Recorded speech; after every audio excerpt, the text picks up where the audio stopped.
Nah, pengalaman pertama dia sudah pandai, kemudian sudah ini. Itu zaman dulu. Nah, zaman now perempuan sudah diajari sejak dini lewat berbagai tayangan di internet. Nah, biasanya di internet ini banyak anak-anak yang bermasalah tadi bertemu dengan pelaku. Itulah kenapa kita sering baca berita ya. Ada anak perempuan tiba-tiba hilang, lari dan sebagainya. Karena ini tadi dewan media yang sekarang luar biasa sampai kemana-mana, sampai ke pelosok-pelosok. Sampai ke Alimas ya? Keadaan tadi Sampai ke Bapak Alimas Ibu ya? ayah bunda Sampai ke Alimas itu diperparah dengan sistem sosial kita yang belum memadai.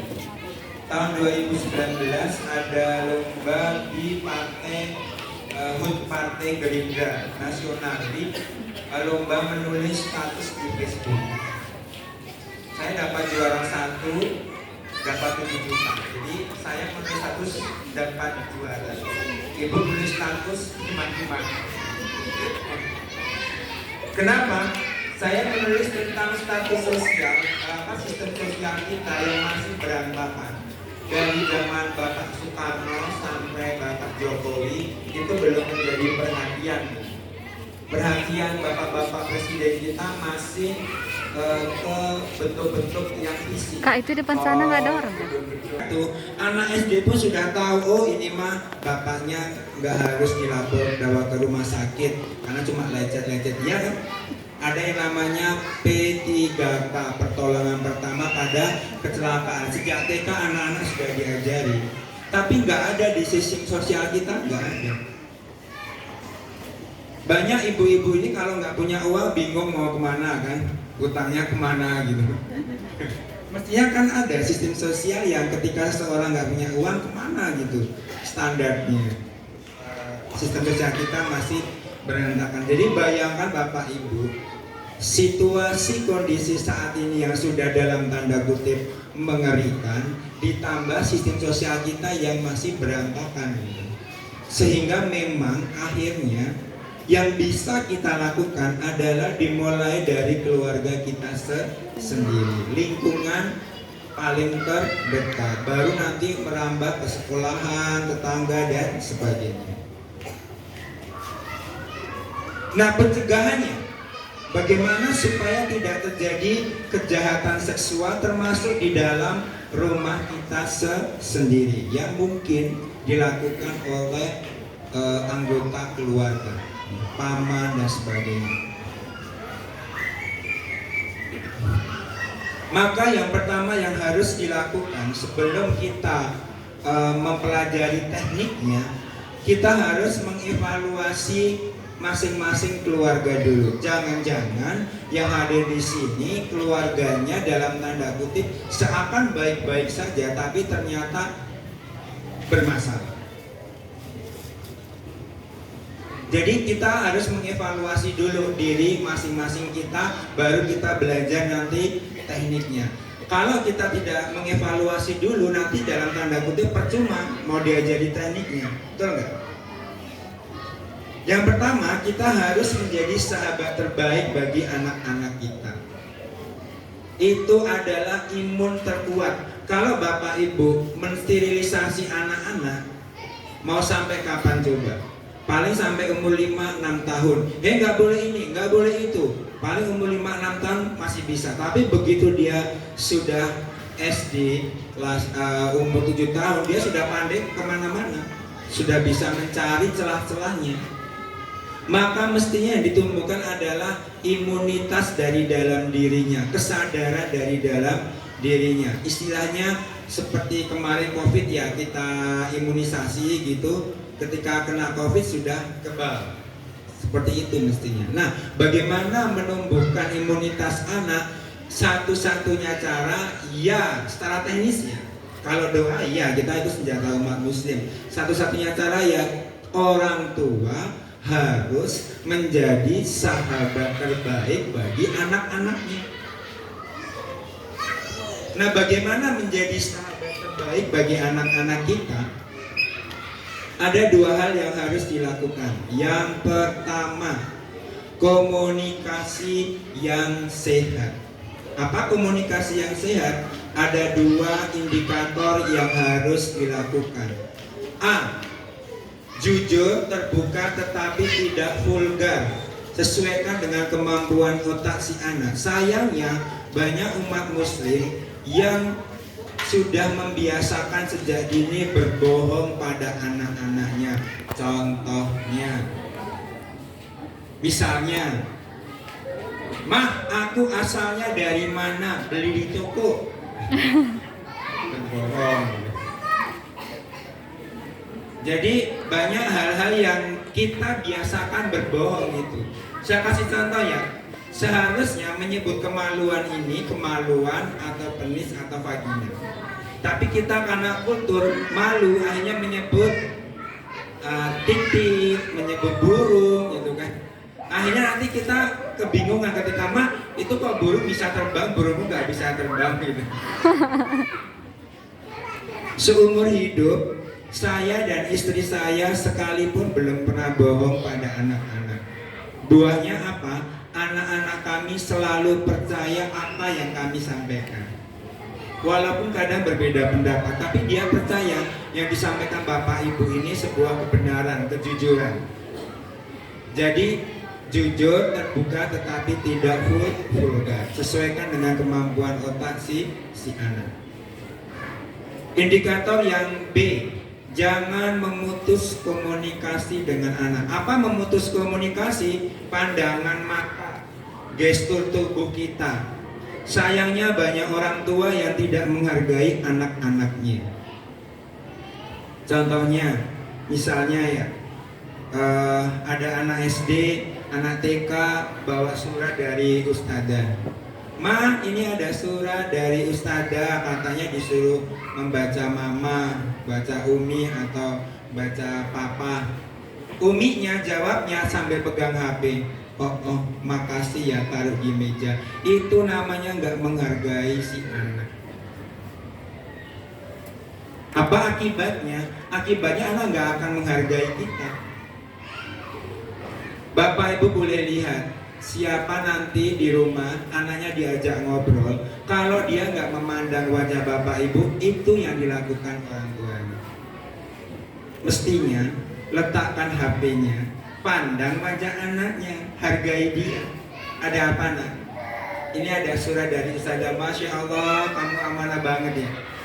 Tapi ini mama lagi jual celana dalam oranye khas Medan. Mungkin ada bunga-bunganya gitu. Untungnya cuma 10.000. Boleh nggak dibacanya nanti saja setelah selesai jualan? Oke. Jadi kita harus menghargai anak-anak kita. Kita lupa bahwa ya mereka memang masih kecil, pengetahuannya masih sedikit, tapi kita harus mendidik mereka dengan cara memodel supaya mereka juga menghargai kita. Contoh yang lain, misalnya boleh gangguan nih. Misalnya ibu lagi bikin masakan Padang untuk suaminya tercinta, lagi bikin rendang. Kan kalau sambalnya rendang ya, saya nggak tahu bumbunya apa. Terus anaknya umur 2 tahun bawa lukisan dia tadi seharian melukis gitu di depan. Terus pengen dilihatin mamanya. "Mah, tolong dong dilihat lukisanku, minggir pedes tau nggak? Dia kena pisau nanti." Itu nggak menghargai si anak. Semestinya taruh pisaunya dulu, ulekannya dilihat dulu sebentar, nggak sampai 1 menit.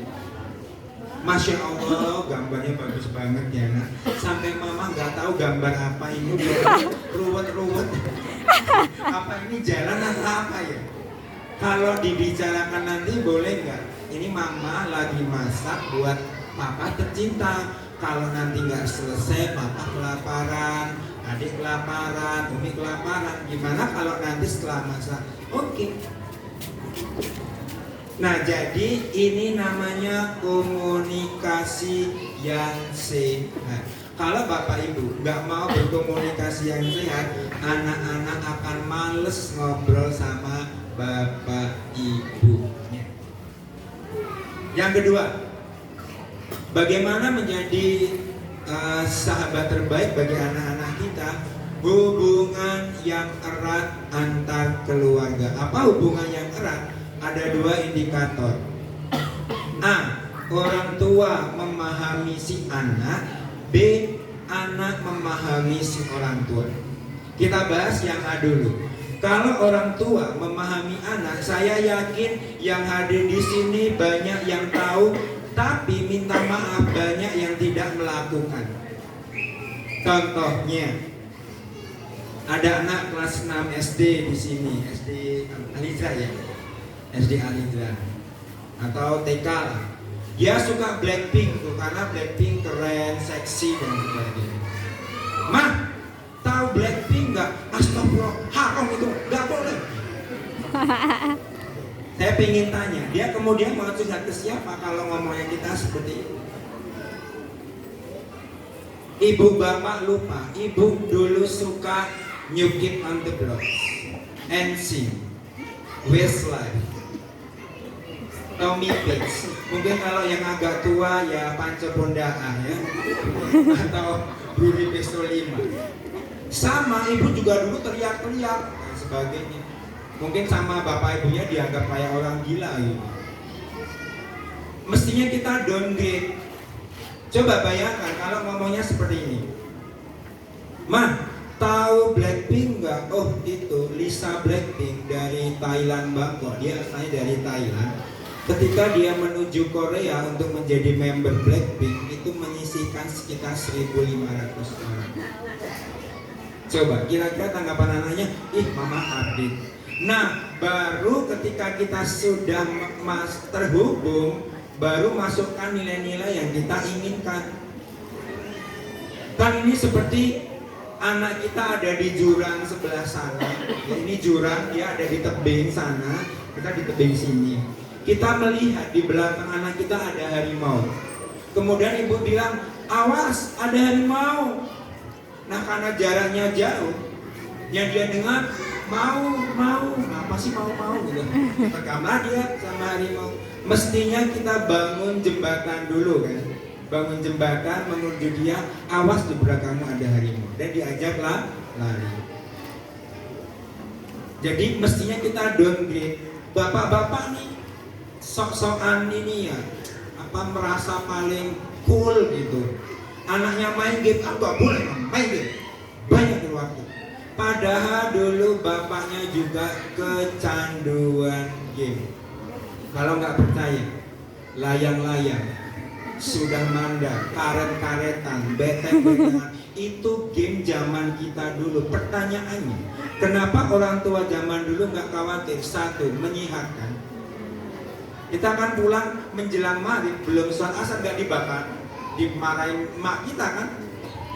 Kamu tapi saya tanahnya ngejar-ngejar. Dah kamu sholat asar, mandi terus sholat maghrib seperti itu. Yang kedua, zaman dulu itu anaknya kreativitasnya tinggi. Zaman dulu kita nggak ada point blank, nggak ada PUBG, tapi pakai gedebok pisang kan. Membayangkan kita jadi TNI sama. Ibu dulu nggak seperti zaman sekarang, mah aku pengen masak-masakan. Nih kitchen set 150.000 selesai. Ibu dulu kan pulang sekolah jam berapa? Jam 12, jam 1. Kumpulkan, ayo main. Main apa? Masak-masakan. Aduh, nggak ada bahan-bahan. Ludah sama tanah jadi kue. Sama, kita juga dulu kecanduan. Tapi nggak bikin orang tua resah. Dan mengajak kebersamaan. Zaman dulu nggak ada orang main sendirian. Main bekel 2 orang, dakonan 2 orang, gerobak sodor 8 orang, bentengan minimal 4 orang. Mainnya bareng-bareng gitu. Anak sekarang main bareng-bareng tapi intinya sendiri kan. Nah jadi bapak-bapak ini mestinya ya paham apa yang mereka juga sedang kecanduan sama dengan kita dulu. Jadi ya ditemani mestinya. Pak, tahu PUBG nggak? Oh itu PUBG lah. Walaupun nggak main kita tahu reviewnya gitu. Nggak tiba-tiba keluar MUI mengharamkan PUBG dan sebagainya, tiba-tiba kasihan anak-anak kita. Itu indikator yang A. Indikator yang B, anak memahami orang tua. Kalau ini saya bisa memaklumi bahwa banyak orang tua, ayah bunda yang tidak tahu. Apa itu anak memahami orang tua? Libatkan perasaan anak-anak ke kita. Kenapa? Anak perlu tahu apa yang kita rasakan. Sayangnya anak-anak itu kosakatanya masih sedikit, pemahamannya masih sedikit. Jadi kita harus sabar. Contohnya, anaknya pengen main ke mall di sini, di mana yang terkenal, mall di Medan lah ya. Pak, aku pengen main di mall. Papa ini lagi bokeh. Bokeh itu apa, Pak? Gak punya uang. Bingung dia konsep gak punya uang itu seperti apa. Karena mamanya belanja tiap hari tak pakai uang. Kemarin papa ke ATM tinggal masukin loh uangnya, tinggal ada masukin kartu Pak. Kan dia belum punya konsep. Seperti apa sih gak punya uang itu? Bokeh itu kayak apa? Kalau di rumah kami waktu masih anak, Bang, Dek, sini Dek, ini kalau Bapak kerja itu dapat upah atau gaji, misalnya gajinya 5. Nah gaji itu uangnya untuk bayar listrik, air, untuk bayar sekolah kamu, untuk bayar hutang dan sebagainya. Sisa 2 juta untuk makan 4 orang selama 1 bulan atau 30 hari. Yuk kita hitung, anak saya jadi tahu ternyata bapak saya bukan orang kaya. Dia kalau mau minta apa-apa mikir, Bi, sudah ada uang belum? Aku mau beli ini. Dia ikut merasakan. Mestinya diajak ke tempat kerja bapaknya supaya tahu apa yang dilakukan bapaknya, apa yang dirasakan. Kalau cuma tahu nggak, bapak itu membanting tulang, peras keringat, capek. Dia bingung keringat diperas tuh kayak apa. Mestinya diajak tuh, yuk ikut mama kemana mah? Itu papa jadi guru di SDIT Al-Hijrah. Oh iya, yuk. Tuh lihat, itu namanya fingerprint resensi supaya kita ditandai. Maaf, Anda terlambat 5 menit, dipotong 5.000. Sudah gajinya kecil, dipotong melulu gitu. Kan dia nggak tahan, capek di sini, gak ada mainan, itu yang dirasakan papa tiap hari. Sehingga dia tahu. Saya pengen tanya, siapa anak bapak ibu yang ketika pulang dari kerja bapaknya atau ibunya yang mengambil sepatunya, yang bikinin teh? Nggak ada. Kenapa? Dia taunya, mana HP gitu kan? Karena nggak dididik untuk ikut merasakan. Nah, jangankan masalah gaji ya. Ibu nyuci piring, anak umur 2 tahun, Mak, aku pengen ikut nyuci piring. Ntar pecah, pinggir. Sudah. Gimana anak mau tahu nyuci piring? Mestinya ambil, ya ayo sih. Krompi yang pecah tuh sampai mama berdarah. Dia jadi tahu, oh nyuci piring ternyata. Jadi anak-anak kita ajak untuk ikut merasakan lewat analogi, lewat contoh langsung supaya tak tahu. Nah, secara teknis Bapak Ibu harus belajar pendidikan seksualitas setelah mengevaluasi ke keluarganya. Bapak Ibu harus tahu dulu perbedaan definisinya, apa itu pendidikan seksualitas dan pendidikan seks. Pendidikan seks itu ngajarin nge-seks, paham ya? Jadi ini loh, nge-seks itu seperti ini. Kalau pendidikan seksualitas itu dari dalam Islam itu terintegrasi dari 0 sampai 15 tahunan, sejak kecil gitu. Yang saya sampaikan ini contoh-contohnya, nggak semua ya, karena kalau semua nanti jadi kita pendidikan seksualitas. Ya ini contoh-contohnya saja. Yang pertama, kita harus tahu dulu apa akil dan balik. Karena apa? Akil dan balik selama ini yang dipakai di Indonesia, termasuk di sekolah ini, dari TK sampai SMP. Karena apa? Kita pakai kurikulum di pemerintahan yang mengadopsi PBB, yang mengadopsi psikologi secara umum, bahwa anak-anak itu umur 17 tahun ke bawah itu masih disebut anak-anak. Padahal dalam Islam akil dewasa otaknya itu umur 10 tahun kalau dididik dengan benar. Biologisnya 10 sampai 15 tahun balik dewasa biologisnya. Apa akibatnya? Ketika kita memanggil anak-anak terus sampai SMA, maka badannya dewasa, biologisnya sudah dewasa, otaknya anak-anak. Itu yang mengerikan di zaman now, namanya remaja dalam psikologi. Putra-putri saya sejak umur 10 tahun sudah bebas mau ngapain terserah. Enggak sholat monggo, mau zina naudzubillah silakan. Kenapa? Kalian sudah dewasa, sudah bertanggung jawab atas dirimu sendiri. Tapi selama ikut kami, ya ikut peraturan kami dong. Betul enggak? Bapak Ibu mau belajar ke negeri Inggris pakai peraturan negeri Belanda atau negeri Inggris? Inggris. Jadi apa akhirnya mereka sudah dewasa, sudah matur. Putra saya yang sulung kemarin lulus dari SMP boarding, ya ke masjid sudah nggak perlu disuruh-suruh.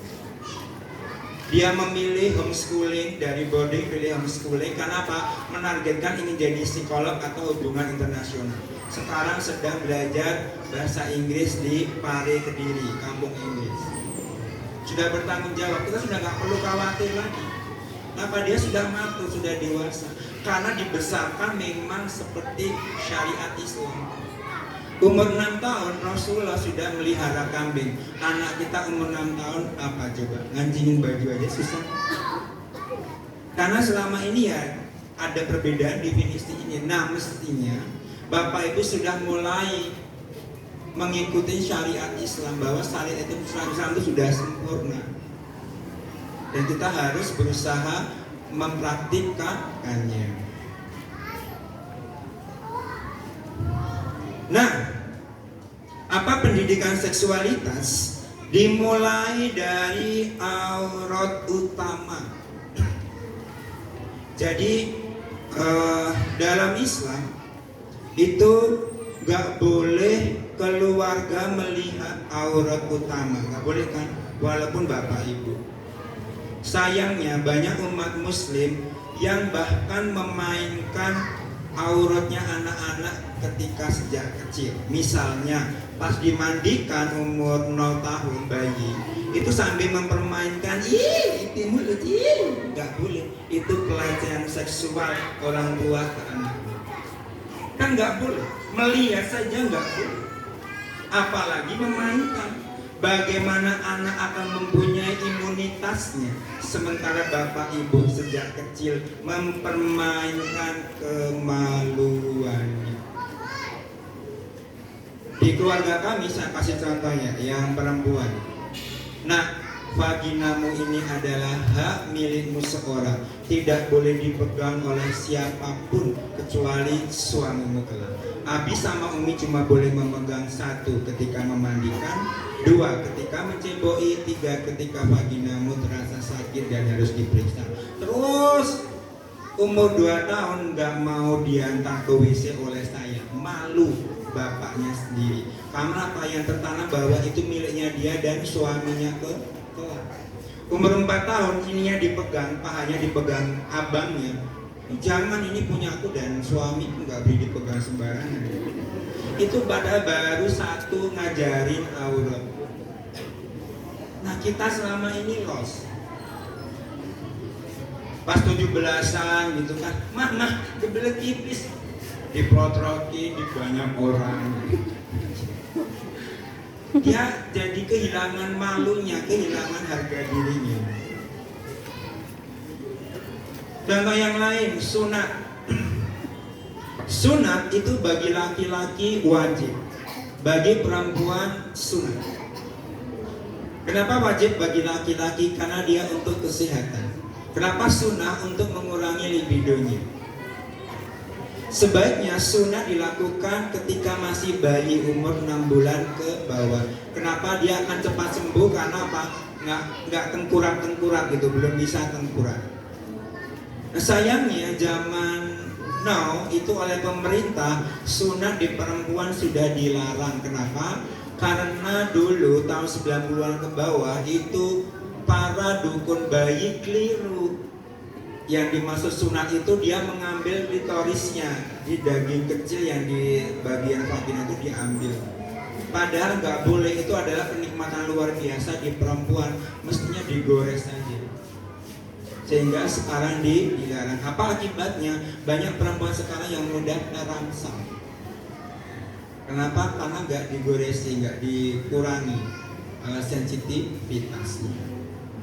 Monggo, itu sunat sih, silahkan. Kemudian gak boleh satu selimut sejak kecil, walaupun dengan saudaranya, walaupun dengan bapak ibunya, gak boleh. Kenapa? Sensitivitasnya luar biasa, apalagi di perempuan. Perempuan itu dari ujung rambut ini sampai ujung kaki adalah seksualitasnya dia. Kalau laki-laki kan telinga, memandang, sama meraba. Kalau perempuan rabaan dalam bentuk apapun. Nah, hotspot perempuan itu macam-macam, berbeda antar perempuan. Ada yang dipegang lehernya sudah bisa terangsang, ada yang dibelai sudah bisa terangsang, ada yang kakinya diciumi bisa terangsang. Itulah kenapa dalam Islam nggak boleh satu selimut. Hati-hati dengan ciuman, pelukan, dan kasih sayang. Rasulullah suatu ketika ada anak kecil-kecil kemudian dipeluk, disayang-sayang gitu. Ada sahabat lewat, ya Rasulullah, saya punya anak banyak, nggak pernah melakukan seperti itu. Barang siapa nggak menyayangi, nggak akan disayangi. Tapi hati-hati, ketika si anak sudah bisa menolak, jangan dipaksa. Misalnya bapak ini pulang ya, capek kan, kemudian misalkan anaknya namanya Angel, sudah mandi, cantik, umur 2 tahun. Ya Allah, Angel cantik banget, papa boleh nggak nyium Angel? Nggak mau, bapak bau petik, sikat gigi dulu, mandi dulu. Kok dipaksa? Itu pelecehan seksual orang tua ke anaknya. Hormati, ya oke, papa mandi dulu ya, sikat gigi dulu. Ih, mana pipinya? Hati-hati ketika anak sudah bisa menolak. Kemudian ketika mengajarkan toilet training, hati-hati, itu jangan seperti ini ya, ditungguin, itu jangan. Nah, apalagi saya kurang tahu di TK atau playgroup di sini, biasanya kan toilet training itu sekitar jam 8 ya. Habis masuk kan nyanyi-nyanyi, senam-senam, toilet training. Kadang itu disuruh ngotrokin tuh, urut, ayo ngotroin gitu. Fotoin. Idealnya memang kamar mandinya banyak, tapi kalau memang TK atau playgroupnya belum ada kamar mandi yang ideal, itu ketika baris disuruh nutupin pakai celananya atau bajunya, karena memang terpaksa. Jadi kalau ngajarin toilet training jangan seperti ini, kasihnya anak saya takut hantu, boleh nungguin tapi menghadap yang satu arah sama dia. Ketika sudah selesai baru diceboki. Itu untuk menghargai dia.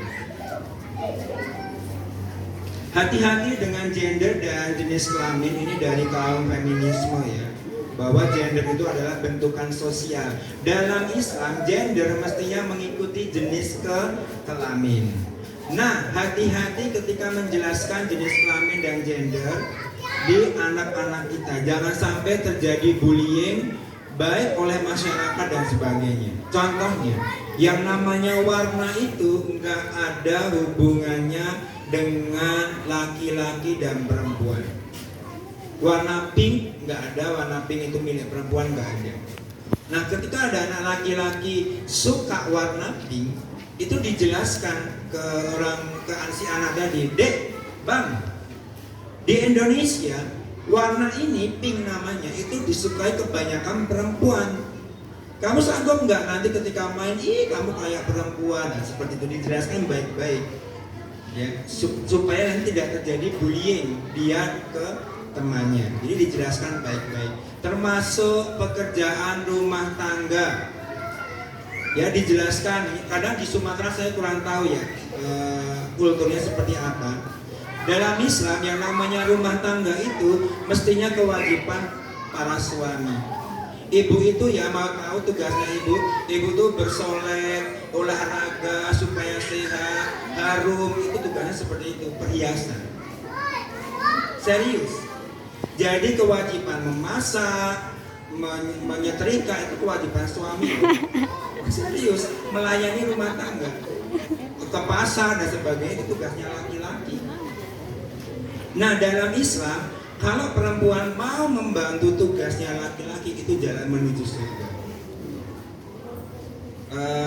Bunda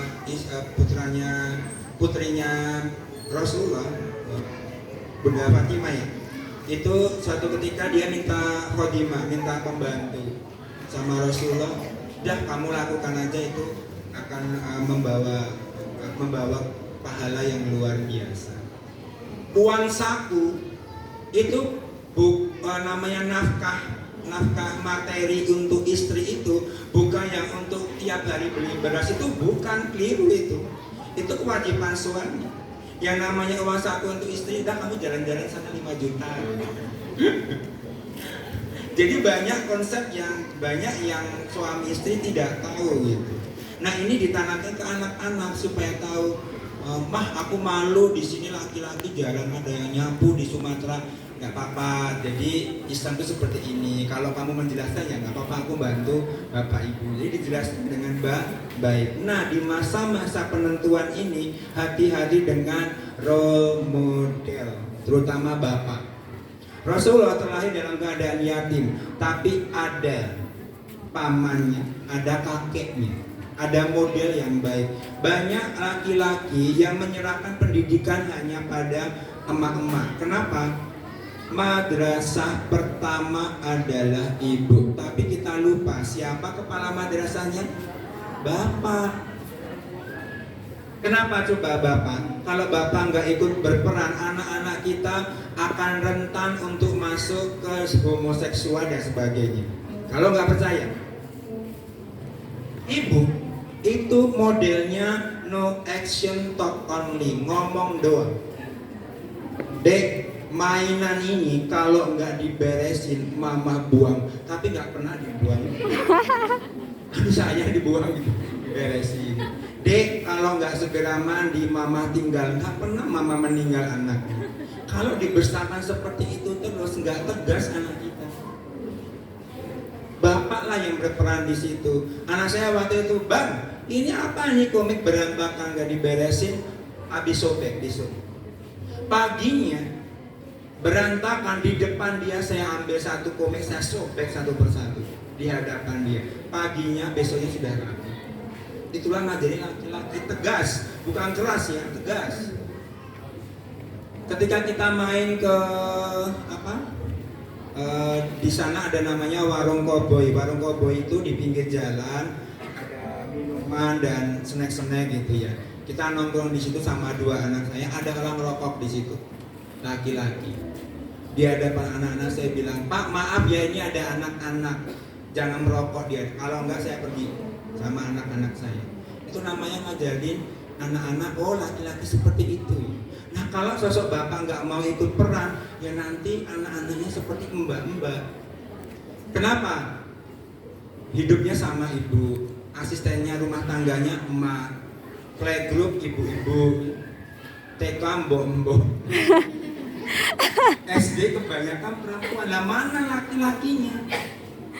Akhirnya sekarang banyak laki-laki yang tulangnya lunak, kayak di presto gitu ya. Kemudian hati-hati ketika mengajarkan penanaman untuk menutup aurat. Itu wajib di usia 10 tahun. Di bawah itu enggak wajib, jangan dipaksa. Kenapa? Bisa menimbulkan trauma. Misalnya nih ada anak TK, anak SD kelas, "Mah, aku boleh nggak copot jilbab panas nih?" "Oh ya, dibuka sebentar ya, nanti dipakai lagi." 5 menit lagi udah sampai rumah loh. "Ah, kamu harum nanti emas buka." Ngeri gitu. Karena pada dalam Islam umur 7 tahun itu disuruh untuk sholat. 10 tahun wajib sholat. Kalau enggak sholat boleh dipukul di bagian yang tidak menyakitkan. Jadi hati-hati ketika mengajarkan baju-baju aturan itu sampai 10 tahun baru wajib. Ya, hati-hati dengan berbagai produksi dan mekanismenya. Biasanya anak umur 5 tahun akan tanya, "Mah, aku asalnya dari mana?" Cross check dulu, jangan langsung dijawab. Anak saya tanya, "Bi, aku asalnya dari mana?" Maksudnya asal apa? Kan bisa jadi asalnya dari Medan, dari Kudus gitu kan. Aku kok bisa ada di dunia ini? Dua-duanya anak saya tanya seperti itu, gantian sesuai dengan umurnya.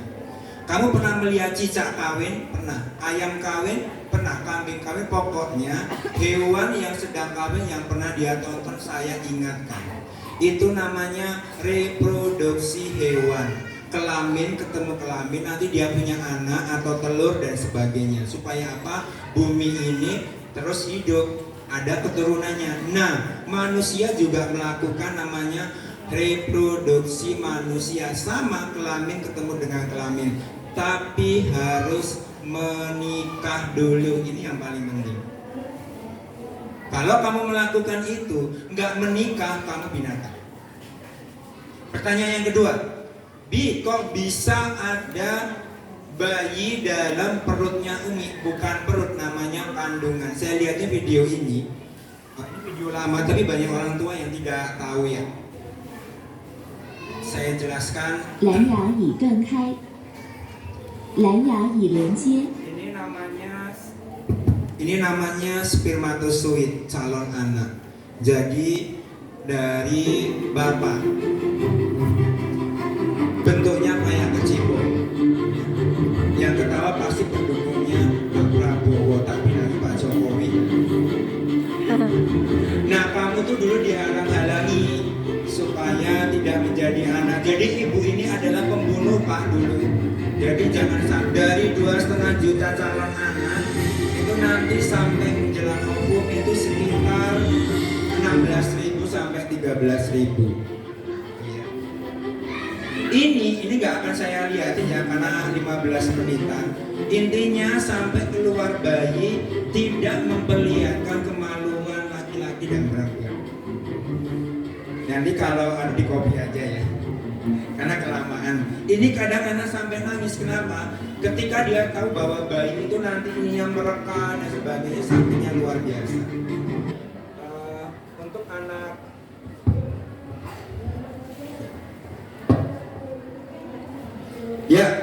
untuk anak laki-laki, anak perempuan saya, setelah saya jelaskan video ini, dia sudah nggak tanya lagi. Dia cuma kalau melihat ada gambar spermatozoid, ini punya suami nanti akan membuai ke istri. Yang laki-laki kan keponya tinggi. Bagaimana caranya spermatozoid bisa masuk ke ovum?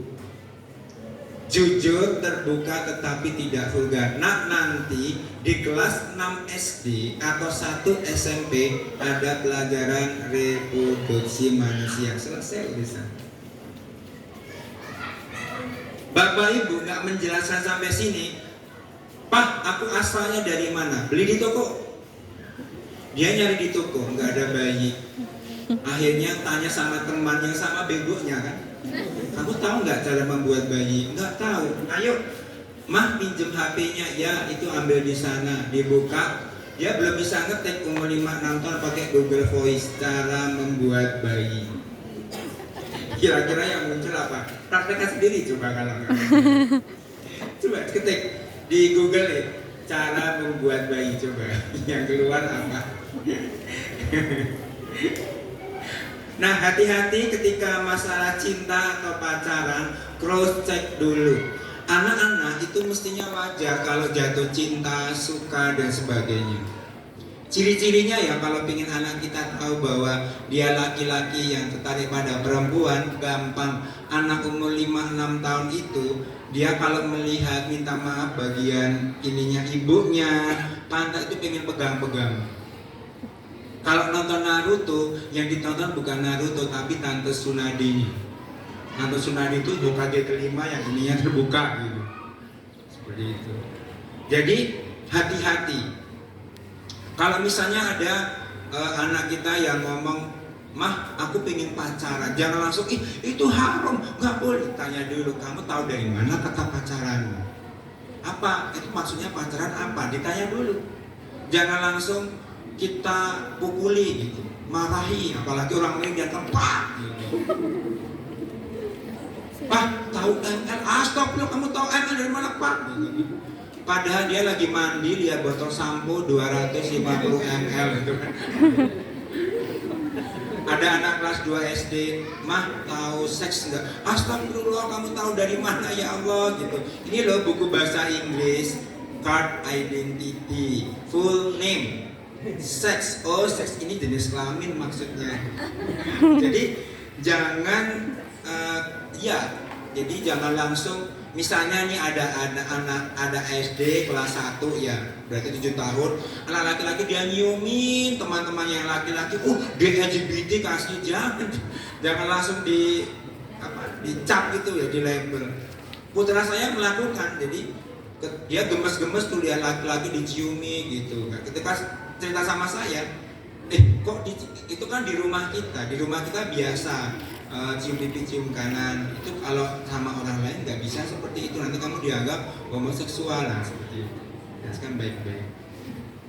Hati-hati, pisah ranjang wajib di usia 10 tahun. Pisah ranjang. Kalau punya kamar lebih baik pisahkan kamar. Kenapa? Saya dulu juga nggak tahu kenapa, tapi setelah saya masuk ke dunia LGBT jadi tahu. Ada seorang polisi datang ke kami. Dulu saya nggak berani bilang polisi, bilangnya aparat. Tapi setelah ada kejadian di TNI dan Polri dan Panglima TNI mengumumkan, saya sekarang berani. Jadi ada seorang polisi datang, dia umur sekitar 23 atau 24, saya lupa. Dia tertarik pada perempuan, laki-laki, heteroseksual, punya pacarnya perempuan. Dia punya adik angkat, umurnya terpaut 6 tahun, sekarang 3 SMA waktu itu. Adiknya kakak gagah, perkasa, punya pacar perempuan, heteroseksual. Nah pertanyaannya, Kak Sinyo, saya sama adik angkat saya ini sudah menjadi sahabat atau menjadi saudara angkat selama 7 tahun ketika dia masih SD kelas 6. Karena kita hobinya sama, rumahnya dekat dan sebagainya. Pertanyaan saya, kenapa 4 tahun belakangan saya ingin nge-seks sama dia? Aneh kan? Bukankah kalau saya homoseksual, Kak Sinyo, polisi-polisi lebih banyak yang gagah, perkasa, saya bisa main sama dia. Tapi saya jijik sama mereka, hanya pada adik angkat saya. Saya telusuri, nggak ada tanda-tanda dia homoseksual atau biseksual. Nah sebelum berakhir saya tanya, saya bingung, dia bingung, "Bang, apa yang abang biasa lakukan sama adik angkatnya sejak kalian bersahabat?" Karena rumahnya dekat, ternyata tidur bareng di ranjang yang sama. Saya dikirim fotonya. Fotonya adiknya itu pakai celana yang kayak celana dalam ya, pendek gitu, badannya kekar, pakai singlet. Saya membayangkan, 3 tahun pertama kan dia nggak tertarik, tapi kan tadi kantong spermanya penuh. Ketika penuh kan dia mendorong-dorong untuk dikeluarkannya. Dia terus melihat itu berkali-kali. Akhirnya saya minta segera menikah supaya dibuang spermanya dan jangan tidur satu ranjang lagi. Jadi hati-hati. Di perempuan juga ketika 10 tahun harus wajib pisah ranjang. Nah, ketika sudah dewasa biologisnya, kalau untuk perempuan hampir nggak ada masalah ya. Nah, hati-hati dengan laki-laki. Bapak Ibu jangan senang dulu. Ada yang namanya mimpi basah. Mimpi basah itu keluarnya sperma ketika laki-laki tidur. Itu biasanya ada mimpi atau pakai mimpi. Jadi mimpi basah itu nggak harus selalu mimpi. Nah, hati-hati ketika mimpi. Ketika di situ mimpi, biasanya ada sosok, entah laki-laki entah perempuan, kadang nggak melakukan seks, ya cuma muncul gitu aja. Nah, kalau 10 kali mimpi, sekali mimpi dengan ustadzah, sekali mimpi dengan adik perempuannya, kok 8 kali isinya laki-laki, dia maka kemungkinan homoseksual atau biseksual. Jadi itu gambaran dari keinginan hasrat seksnya. Jadi jangan suka dulu, alhamdulillah Pak Sinyo, anak saya sudah mimpi basah berarti normal. Tanya dulu Bu, mimpinya dengan siapa? Mimpinya dengan siapa nak? Dengan Tono ya pingsan ya. Jadi hati-hati dengan mimpi basah. Nah, bagaimana cara mengetahui anak laki-laki kita yang sudah mulai balik, sudah melakukan coli, onani atau masturbasi? Gampang. Laki-laki itu malas mandi, jarang mandi. Kok tiba-tiba di usia SD tiba-tiba dia sering di kamar mandi 15 menit lebih ya? Ya kemungkinan COLI atau ONANI. Di usia dia remaja mestinya mimpi basah itu dalam sebulan atau 2 bulan sekali. Kok enggak, ya kemungkinan dia melakukan itu atau memang sudah bisa mengakomodir lewat olahraga dan sebagainya. Nah, ikhtiar tadi itu kan usaha kita sebagai manusia ya. Ada mungkin miss-nya kita dan sebagainya. Jangan lupa kita tetap berdoa kepada Allah bahwa kita selalu menginginkan bahwa anak-anak kita yang terbaik. Bagaimana kalau sudah terjadi? 1. Terima apa adanya, jangan dikasih nilai negatif, kasihan. Jadi terima dulu. Bayangkan, misalkan ada anak perempuan, dia mengalami kejahatan seksual, orang tuanya ngomongnya seperti ini. Astagfirullah, kamu masa depannya seperti apa ya Allah? Dia bingung, udah sakit, dia nggak tahu kenapa disakiti, terus orang tuanya ngomongnya seperti itu. Ya dia tambah down kan, aduh, kok masa depannya dipertanyakan ya? Mestinya dikasih nilai positif. Ya sudah, ini sudah terjadi, namanya musibah, bisa buruk, kadang bisa kita terjatuh, kita hadapi bersama ya seperti itu. Kemudian evaluasi apa sih yang bisa membuat terjadi kejahatan seksual untuk supaya mencegah tidak terjadilah lagi.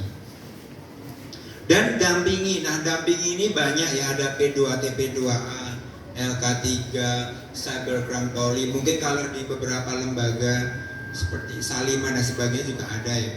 Itu minta bantuan karena dia perlu dibantu secara psikologis. Baik. Itu saja untuk pendidikan seksualitas. Kita ke tanya jawab. Saya kembalikan ke moderator.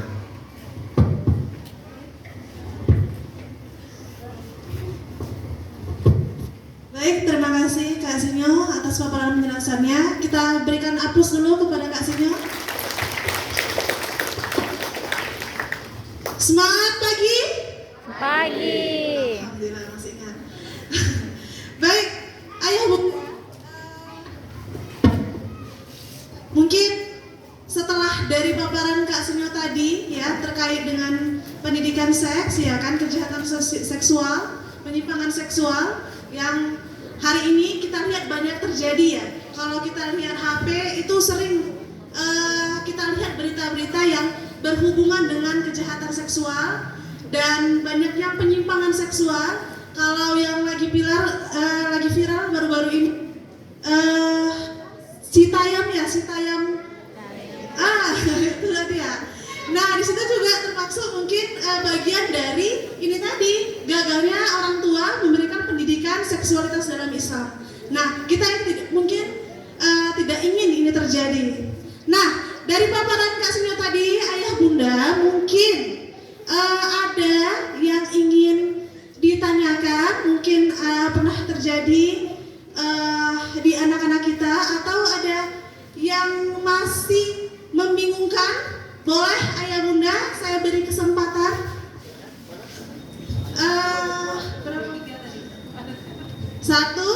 2, untuk Ibu 3. Baik, 3 penanya dulu kita berikan. Sini lagi. Saya Roni Afriyadi. Sedikit bertanya ya, langsung aja. Idealnya usia berapa anak diajari tentang pendidikan seks ini ya, Kak? Terus saya juga berusaha. Ini masih kecil, TK dan PAUD ya, mengajari anak. Ya saya sudah berhasil, tapi belum berhasil. Berawal dari ketika dia habis mandi, segera untuk memakai pakaian gitu kan. Tapi akhirnya yang terjadi itu habis mandi dia langsung nonton. Nah itu, jadi saya harapkan, tapi belum berhasil sampai sekarang gitu. Terus yang kedua, yang selanjutnya tentang masalah birahi tadi, laki-laki itu kan, laki-laki 3 hari itu kodratnya. Bagaimana dengan perempuan? Kenapa? Kalau laki-laki bergandengan tangan, apalagi ini kalau ini kereta istilahnya, motor, sepeda motor, kalau dapat pelukan itu dan lain, itu jadi perempuan tuh biasa, padahal di belakangnya banyak, padahal nggak ada yang keluarganya gitu. Bagaimana menandakan seperti itu kira-kira? Itu saja. Terima kasih. Assalamualaikum warahmatullahi wabarakatuh. Waalaikumsalam. Langsung aja Kak. Oh, langsung. Ya, yang pertama tadi di usia berapa anak-anak dikenalkan tentang pendidikan seksualitas. Tadi saya beritahu bahwa pendidikan seksualitas itu dari 0 sampai sekitar 15 tahun. Nah, tentang pendidikan seks ini ketika anak mulai tanya apapun itu, misalnya dia tanpa sengaja mendengar di Karawang ada peristiwa sodomi. Terus, Pak, dia masih TK misalnya, Pak, sodomi itu apa? Gitu. Nah, dijelaskan jujur, terbuka, tapi tidak vulgar. Kamu tahu kunci? Nah, kunci ini supaya bisa ngeklik masuk kan dimasukkan di lubang yang sama. Nah, kalau dimasukkan ke lubang yang lain, bukan ini yaitu, nah sodomi itu semestinya kalau melakukan reproduksi itu antara laki-laki dan perempuan di tempatnya. Nah, ini nggak pada tempatnya, namanya sodomi ya, seperti itu. Jadi setiap ada momen di mana dia bertanya, pengen tahu, itu dijawab dengan jujur, terbuka, tetapi tidak vulgar. Itu yang pertama. Kemudian yang kedua tadi, ya anak belum mandi itu harus itu butuh proses. Rumus proses itu step by step plus waktu. Allah bisa saja menciptakan alam semesta ini kun fayakun jadi tanpa proses, langsung jadi gitu. Tapi Allah menciptakan pena dulu, itu memang sunatullahnya seperti itu, hukumnya. Enggak ada yang namanya instan tuh, enggak ada. Nah, jadi diberitahu baik-baik, Dek, pakai baju dulu, Dek, pakai baju dulu. Sebentar yuk, pakai baju seperti itu. Nah, proses tiap anak bisa berbeda. Jangan disamakan. Contohnya, untuk naruh sandal di tempatnya, anak perempuan saya 2 minggu sudah bisa. Dek, taruh sandal ke tempatnya, terus 2 minggu udah jalan ya. Anak laki-laki saya 3 tahun baru bisa. Itu baru naruh sandal di tempatnya ya. Nanti dia lama-lama akan malu sendiri, tapi kita tanamkan. Dek, malu nanti kelihatan, papa kan mama kamu malu kelihatan. Seperti itu terus, walaupun belum mau, kalau dia masih nonton mau, tutupin dia, pakai handuk gitu, sambil dipakein baju seperti itu. Jadi dibiasakan terus, lama-lama dia akan berproses malu dan akan terbiasa. Itu yang kedua. Nah, yang ketiga, oh ya, kalau perempuan beda dengan laki-laki. Masalah utama laki-laki seumur hidupnya adalah kantung spermanya. Kalau perempuan, masalah utama seumur hidupnya adalah perasaannya, mencintai dan dicintai, bukan seks. Saya punya pasangan sesama jenis yang perempuan, klien ya, itu ngomongnya seperti ini, Kak Sinyo, saya dipegang saja sudah puas, Bapak pasti bingung. Apa ya maksudnya dipegang udah puas ya, kalau laki-laki nggak bisa gitu. Jadi perempuan itu Perasaannya Pak, mencintai dan dicintai. Bukan kegantengan Bapak, bukan kekayaan, tapi mencintai dan dicintai. Ingin menaklukkan perempuan, ya perasaannya, cintanya. Nah, banyak laki-laki yang tidak tahu perempuan seperti apa. Contohnya, bapak-bapak dulu ketika menarik perempuan kan memperlihatkan otot-otot, pahanya. Itu keliru. Kalau nggak percaya, bapak punya media sosial, nanti pulang dari sini foto setengah badan, foto spread gitu, taruh di profil. Yang DM bapak homoseksual semua. Nggak ada perempuan jijik lihat itu. Yang tertarik Pak Bapak siapa yang homoseksual, boro-boro mama itu apa gitu. Serius. Jadi menaklukkan perempuan tuh perhatian. Ya, seks memang perlu, tapi bukan seksnya itu bagi perempuan. Makanya Rasulullah ketika ingin melakukan hubungan suami istri dengan istrinya, itu enggak yang tiba-tiba kayak binatang, kan nggak boleh ya. Mandi-mandi dulu, bercanda-bercanda dulu. Sementara laki-laki pengen langsung selesai. Jadi ya perasaannya, perhatiannya, misalnya sebelum melakukan dikasih melati, terus kasih emas sekilo, terus dibisikin kamu cantik kayak Luna Maya, udah sudah terbang ke langit ketujuh. Intinya di perempuan itu bukan di libidonya. Nah, prosesnya berbeda antara laki-laki dan perempuan, ujungnya sama, seks bebas. Kalau laki-laki, seks itu hampir sama dengan narkoba yang diserang dopamin. Jadi kita ketika ngedrug narkoba atau nge-seks, itu kita akan merasa rileks. Bapak ibu kalau melakukan hubungan suami istri itu setara lari 5 kilo. Jadi kalau pengen 10 kilo 2 kali ya. Capek. Nah kalau laki-laki bedanya, kalau narkoba itu ujungnya overdosis. Sekarang 1 pil, besok 2 pil, besok 3 pil, dead, mati. Kalau seks enggak bisa sehari ini sekali, besok 2 kali, lecet kan. Maka dia akan berubah bentuk, itu yang mengerikan. Awalnya anak-anak akan menonton pornografi, habis nonton pornografi coli atau onan, ya habis itu dengan perempuan, bosan dengan perempuan dengan laki-laki, bosan laki-laki dengan binatang dengan benda-benda, seperti itu berganti. Makanya minta maaf, di video pornografi itu sudah aneh-aneh. Ada yang namanya BDSM, disiksa dulu, ditetesin lilin, ada yang dijadikan budak dan sebagainya untuk merangsang. Nah kalau perempuan awalnya dari cinta, kalau nggak mendapatkan cinta dari bapaknya atau abangnya atau adik laki-lakinya, wassalam. Perempuan itu semestinya cinta pertamanya adalah bapaknya. Aku loh kasihnya kalau mau mencari suami itu standarnya ayah saya. Kalau perlu lebih solid, lebih ganteng dan emasnya berkilo-kilo. Apa ya Bu? Emas berkilo-kilo. Nah, kok itu nggak didapatkan di rumah, dia akan mencari di circle-nya yang sebaya. Setelah tahu laki-laki urusannya cuma kantong sperma. Jadi kalau pacaran itu, saya kalau memberitahu anak SMP, perempuan kalau kalian mau dipacari, kamu jadi perek. Apa perek? Perempuan eksperimennya laki-laki. Laki-laki yang menghormati kalian akan mendatangi bapak ibu untuk melamar jadi istrinya. Karena apa? Laki-laki itu isikan isikul, mudah jatuh cinta dan mudah melupakan. Paginya istrinya meninggal, sorenya dia bisa nikah lagi. Itu laki-laki. Kalau perempuan enggak, rela menjanda dia. Kalau kecuali emasnya ada yang lebih dari 10 kilo tadi.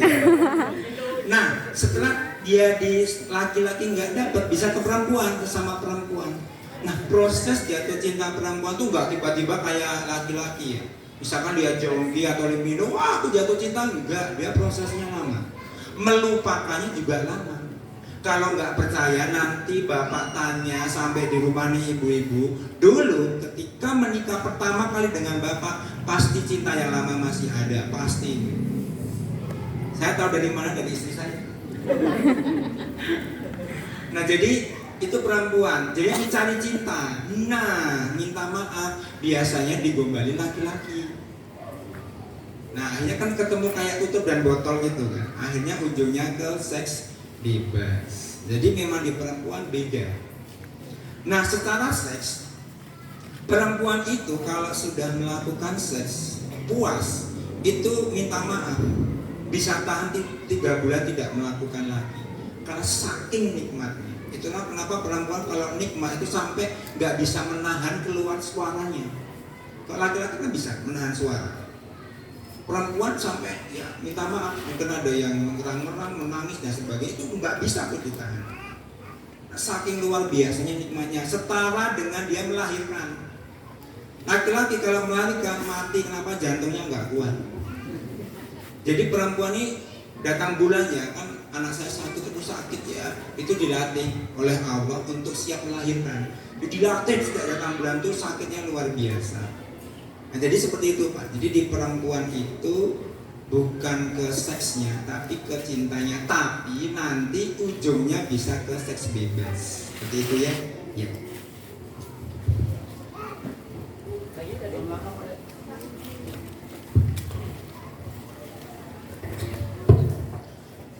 Baik, terima kasih. Bismillahirrahmanirrahim warahmatullahi wabarakatuh. Waalaikumsalam warahmatullahi wabarakatuh. Saya Dedi dari orang tua TK Al-Bunia. Oh iya. TKB. Dedi. Baik, saya ingat dulu Kak Sinyo waktu di kampung, kebetulan juga dulu kita melihara sapi ya. Saya ingat sekali salah seorang teman saya bisa melakukan hal seperti itu dengan sapi. Ya. Tapi dulu kita nggak tahu bahwa itu sebuah kesalahan. Jadi saya waktu kasih sampaikan, saya teringat, oh ya dulu punya teman kayak gini. Dan sampai hari ini setahu saya belum menikah.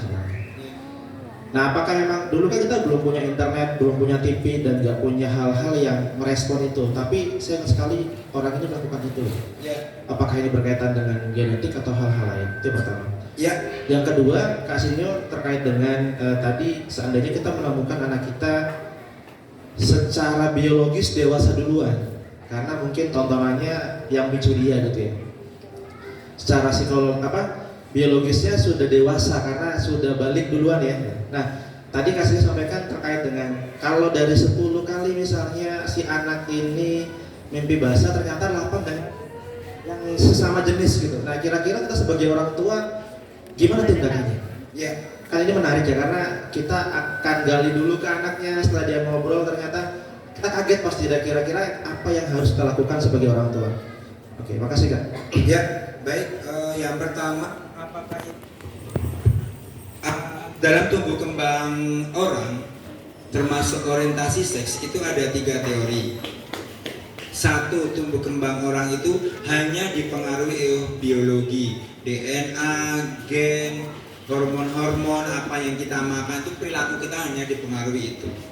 Teori yang kedua, hanya dipengaruhi oleh lingkungan, psikologis, emosional, pendidikan dan sebagainya. Nah, yang ketiga, dua-duanya berpengaruh. Nah, monggo mau pakai teori yang mana, tapi kalau di Peduli Sahabat kita mengambil teori yang ketiga, bahwa dua-duanya berpengaruh, tapi yang paling besar adalah pendidikan, lingkungan, psikologi. Ada kasus-kasus biologi tapi nggak banyak. Contohnya yang di TNI kemarin ya, ada perempuan tapi di Siangilek dia sebetulnya laki-laki ya, seperti itu ada. Tapi jumlahnya nggak banyak, sebagian besar karena biologi. Nah, berhubungan dengan Bapak tadi itu walaupun zaman dulu belum ada internet, tapi yang namanya seks itu kasarnya, ini kasarnya ya, itu pasti ada lubang, ada batang. Mau bentuknya apapun, mau sesama jenis, mau dengan binatang dan sebagainya. Nah, ya secara alamiah laki-laki ketika ini ya dia akan mencari, minta maaf, yang bentuknya lubang, mau apapun itu. Tadi yang anak kelas 4 SD kan kepikiran bisa di duburnya ayam gitu kan, ya yang penting ada lubang gitu kan, seperti itu. Jadi intinya seks itu mau sesama jenis, mau binatang ya ada lubang, ada batang. Nah, secara natural, secara alami ya akan mencari sendiri gitu. Contohnya Dr. Boyke ya, salah satu dia ahli nge-seks gitu, ahli seks itu. Dulu dia dari dokter umum menjadi ahli yang berhubungan dengan seks. Itu ceritanya ketika tugas di, kalau nggak salah, Sulawesi. Jadi ada pasangan itu dia nggak punya anak, sudah menikah 2 tahun kalau nggak salah. Itu bagaimana ya supaya punya anak. Nah, setelah diselidiki, Bapak Ibu mau tahu suaminya melakukan seksnya itu di pusarnya si istri. Jadi dia nggak tahu gitu Pak. Itu yang penting ada lubang gitu kan.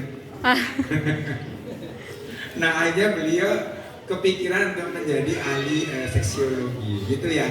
Jadi intinya secara alami sebetulnya ya dia akan mencari yang positif ke negatif gitulah intinya. Kemudian yang ketiga apa? Lupa saya yang ketiga tadi. Apa tadi Pak? Apa mengatasi mimpi ketika Oh iya, ketika mimpi ya. Iya.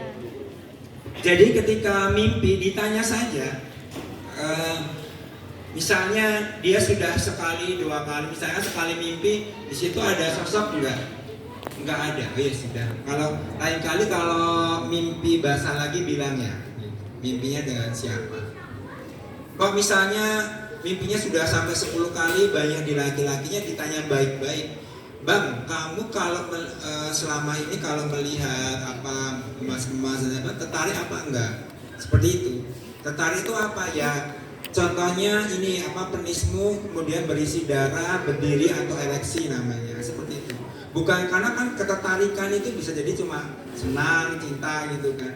Jadi arahnya kamu kalau ini kan kita kalau suka sama seseorang itu kan biasanya penis kita akan terangsang, namanya ereksi. Itu di usia 8-9 tahun sudah terjadi biasanya. Dia tertarik. Jadi putra saya waktu itu, Bi, kenapa ya aku tadi main ke temanku nonton film, dia filmnya lewat parabola gitu, itu ada mbak-mbak cuma pakai apa itu bra sama celana dalam gitu, kok tiba-tiba punyaku penisnya jadi berdiri bangkit gitu, itu namanya ereksi terangsang. Nah, jadi dikasih contoh sesuatu yang dia paham.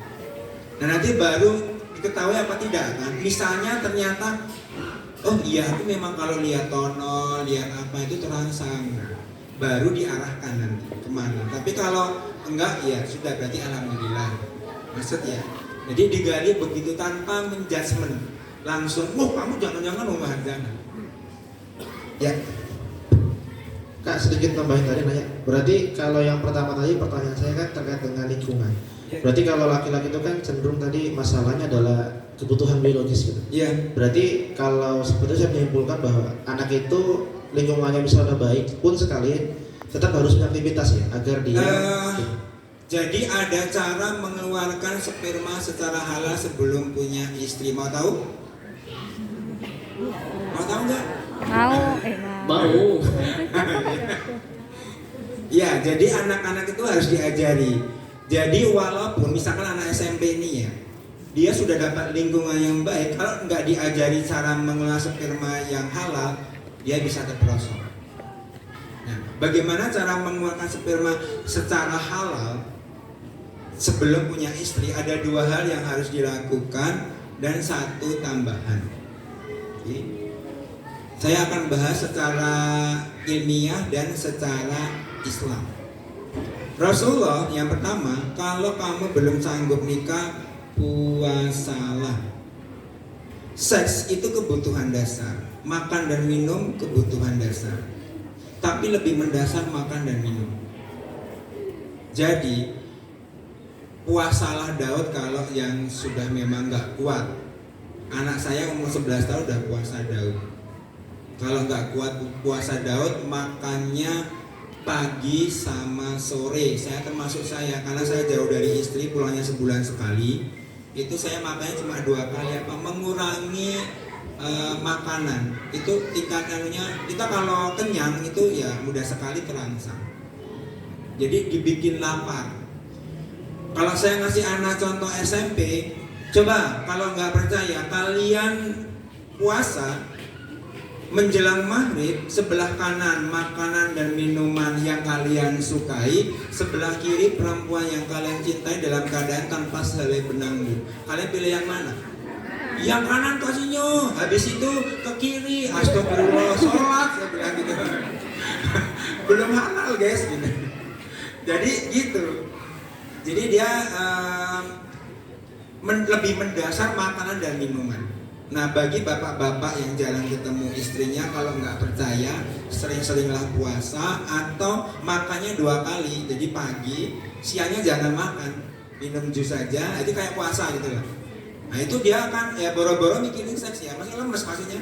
Laki-laki itu fokus, nggak seperti perempuan itu kan multi talenta, bisa setrika, bisa sambil nonton. Itu laki-laki nggak bisa, dia harus fokus. Nah ketika lapar ya fokusnya apa yang dikerjakan. Itu yang pertama.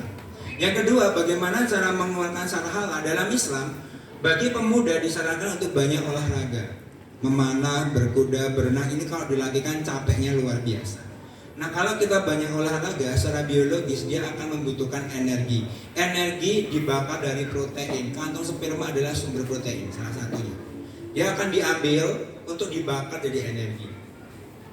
Jadi kalau bisa, kalau misalkan punya anak di boarding sebelum tidur suruh lari-lari dulu. Capek, nah setelah capek kan tidur. Nah ketika capek itu kadang-kadang nanti sperma keluar dengan sendirinya. Bapak kan pernah ya ketika mungkin tugas luar kota, di pesawat atau di kereta tiba-tiba keluar dengan sendiri apa? Karena capek, mau menguras tenaga gitu. Jadi ibu jangan curiga ya ketika pulang-pulang, loh ini apa kok? Karena kecapean.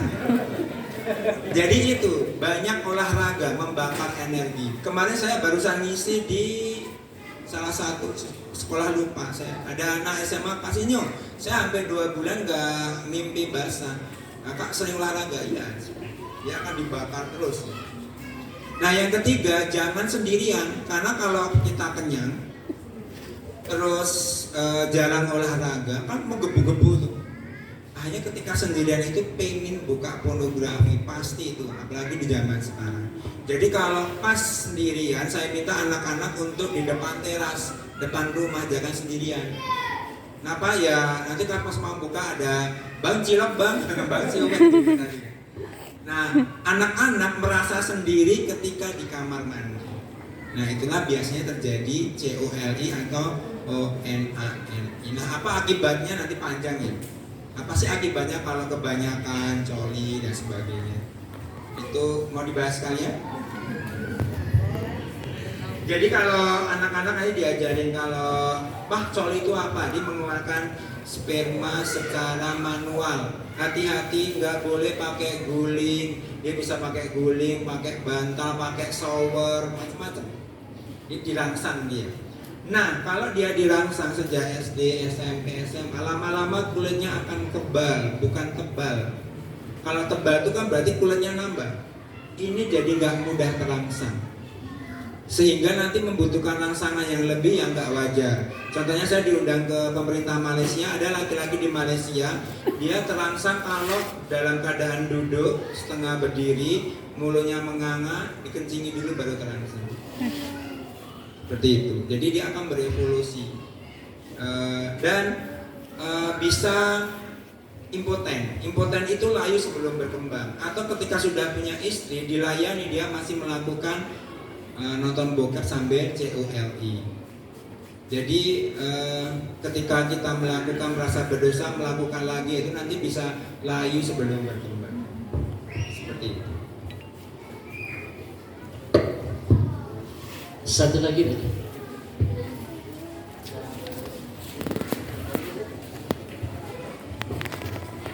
Assalamualaikum warahmatullahi wabarakatuh. Waalaikumsalam. Saya kan ada anak pertama usia 11 tahun. Namanya? Nama saya. Doorpress tuh. Iya, kalau nggak sebutkan nama nggak dapat doorpress ya. Iya, nama saya Anggi. Ada anak saya pertama usia 11 tahun. Ya, laki-laki atau perempuan. Ya. Qadarullah sudah balik. Ya. Menstruasi. Syukurnya dia mau terbuka bercerita kalau sudah ada rasa kepada laki-laki. Yang mau saya tanyakan, respon saya gitu sebagai orang tua menanggapi cerita dari dia, supaya dia tidak merasa terintimidasi atau mau untuk menceritakan apapun yang dia rasakan atau yang dia terhadap lawan jenis gitu Pak, supaya tidak merasa terintimidasi dan mau terbuka gitu kan. Jadi gimana respon kita sebagai orang tua atau cara menjawab pertanyaan-pertanyaan dari dia. Terus satu lagi, tadi satu kan kali pertanyaan 500.000. Ya silakan. satu lagi kan tadi kan kalau anak menolak untuk dicium gitu lah kan, kita kan berarti harus menghargai dia. Kalau sebagai orang tua mungkin kita bisa gitu kan. Kalau kepada keluarga yang lain gitu, misalnya kan ada anak kecil cium paman atau apa gitu kan, dia nggak mau menjelaskan kepada keluarga gitu supaya mereka nggak tersinggung atau merasa hebat kali anaknya nggak boleh dicium gitu Pak. Ya, saya rasa itu. Terima kasih. Ya, kembali kasih. Jadi yang pertama, Kembali kasih. Ibu harus alhamdulillah bersyukur. Berarti anak ibu normal. Jatuh cinta, senang itu normal. Kalau nggak jatuh cinta malah aneh kan. Jadi itu hal yang wajar. Nah, hukum dalam Islam itu yang nggak boleh adalah mengikatkan resmi, secara resmi. Pinangan kan cuma di Islam yang resmi itu cuma pinangan dan menikah. Di luar itu haram. Nah, dijelaskan. Nah, suka rasa senang itu wajar, tapi nggak boleh mengikatkan diri. Aku jadi milikmu, kamu jadi milikmu, nggak boleh. Itu cuma nanti bisa di pinangan dan menikah. Nah, gimana ya, selama kamu berteman baik-baik saja ya ditemani lah, seperti ibu dulu juga pernah jatuh cinta kan? Misalnya kalau saya dia kan anak saya sekarang lagi suka sama namanya Fakih. Mana sih namanya Fakih? Ya Allah kurus gitu kan. Yang penting dia tua gitu kan. Maksudnya dia nggak pacaran tapi tahu gitu bahwa si Fakih suka sama dia suka sama si Fakih, tahu. Tapi nggak yang berlebihan, maksudnya nggak yang sampai pacaran, berduaan, ngobrol, enggak. Jadi ditemani aja. Aku tuh kangen sekali ya, nanti berdoa ya. Kan ini kan mau masuk ke boarding. Aku mau boarding sama si Fakih, kan nggak ketemu, sama aja. Karena kan dia butuh proses kan. Nanti kalau ada yang lebih ganteng, lebih keren, aku setia sama Fakih lah gitu. Padahal dia belum ngapa-ngapain, ya cuma berteman aja. Nggak menyatakan rasa cinta, enggak. Nah, saya cuma bilang ke anak-anak bahwa ketika kita melakukan sesuatu, orang udah tahu. Misalnya dari 5 gadis ini, saya kok suka ngasih kue ke 1 gitu. Orang sudah tahu bahwa suka sama dia. Nah, dia seperti itu. Jadi nggak menyatakan rasa suka, rasa cinta, enggak, tapi sudah tahu. Nah, ditemani, diarahkan supaya tidak melakukan kejahatan seksual, misalkan chattingan yang apa gitu sebagainya. Itu yang pertama. Kemudian yang kedua tadi, ya untuk keluarganya ya dijelaskan baik-baik. Kalau misalnya ibu nggak sanggup menjelaskan, itu bisa misalnya ada video atau bacaan, kan arisan keluarga biasanya. Nah itu ibu fotokopi disebarkan. Atau enggak, maksudnya disebarkan baik-baik. Ini loh ada namanya pendidikan seksualitas. Atau misalnya lewat orang yang di situ dipercaya di keluarga, misalnya bapak atau ibu, untuk menyampaikan, Pak tolong dong disampaikan ke keluarga bahwa kita nggak sembarangan cium karena anak sudah mulai grow up, sudah mulai bisa terangsang dan sebagainya. Diberitahu baik-baik. Bagaimana kalau misalnya ternyata gagal dalam tanda kutip, kan ada 2 komponen nih, keluarga dan anak, maka yang dibesarkan, yang diimunkan si anak. Nah, bagaimana caranya? Dengan cara yang ahsan.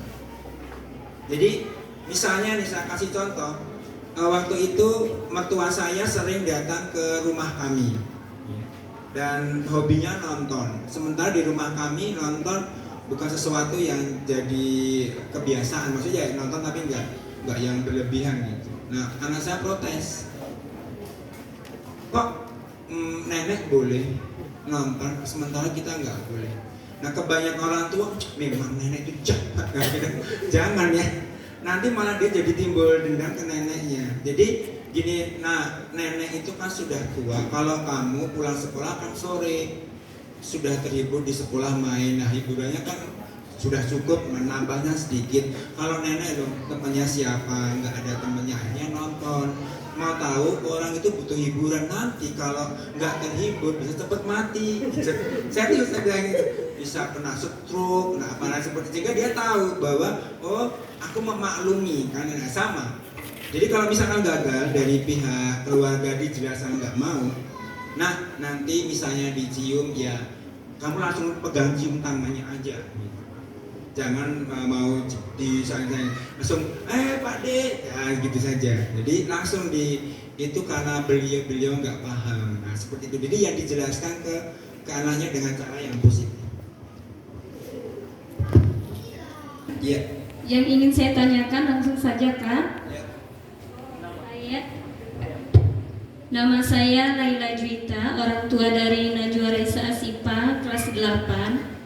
Yang ingin saya tanyakan, saya pekerjaannya seorang guru, dan alhamdulillah dikasih pengalaman kemarin itu guru kelas 6. Jadi pertanyaan saya, di pelajaran kelas 6 itu ada puberitas. Sementara siswa-siswa kami itu berasal dari keluarga yang berbeda-beda. Mungkin ada yang keluarga utuh, broken home, dan lain-lain. Jadi pertanyaan saya, bagaimana langkah awal kami memahamkan anak didik kami tentang pelajaran puberitas itu dengan kondisi keluarga yang berbeda, Pak? Yang kedua, saya punya 2 orang anak yang berbeda, tingkat kedewasaan, pertumbuhan dan perkembangannya, adik dan kakak. Dan alhamdulillah sejauh ini saya memahami kondisi anak saya yang kedua, itu perkembangan kedewasaannya lebih besar. Sekarang berada di kelas 6. Jadi dari dia kelas 4 SD, pertanyaan yang tidak sewajarnya dipertanyakan di usia 4 tahun sudah dipertanyakan. Jadi saya ingin ilmunya dari kakak, bagaimana cara memahami tentang perbedaan anak yang kedewasaan itu berbeda, kakak dan adik gitu, untuk menjelaskan tentang perkembangannya. Karena usia kelas 4 tahun itu pertanyaan ke arah yang begini, Pak. Umi, kita keluarnya dari mana? Ini maaf, dari depan atau dari belakang? Jadi itu sudah dipertanyakan dia. Dan alhamdulillah saya jawab dengan tidak vulgar. Tapi di situ bertanya di hati saya, ini anak perkembangannya sudah perkembangan kedewasaan. Jadi untuk meminimalisir dengan usia dia kelas 6 SD, langkah apa yang kami lakukan sebagai orang tua agar supaya perkembangan kedewasaan dia itu terarah dan kami bisa mengarahkan. Karena kalau sudah SMP itu tidak pergaulan dia tidak mungkin kami kontrol selalu, Kak. Jadi mungkin bisa saja nanti ke depannya dia mondok ataupun mungkin di sekolah yang jauh dari rumah. Jadi bagaimana mengarahkan dia untuk terarah gitu ke masa perkembangan puberitasnya ke arah yang lebih baik. Terima kasih. Ini saja pertanyaan dari saya. Assalamualaikum warahmatullahi wabarakatuh. Ya, waalaikumsalam warahmatullahi wabarakatuh.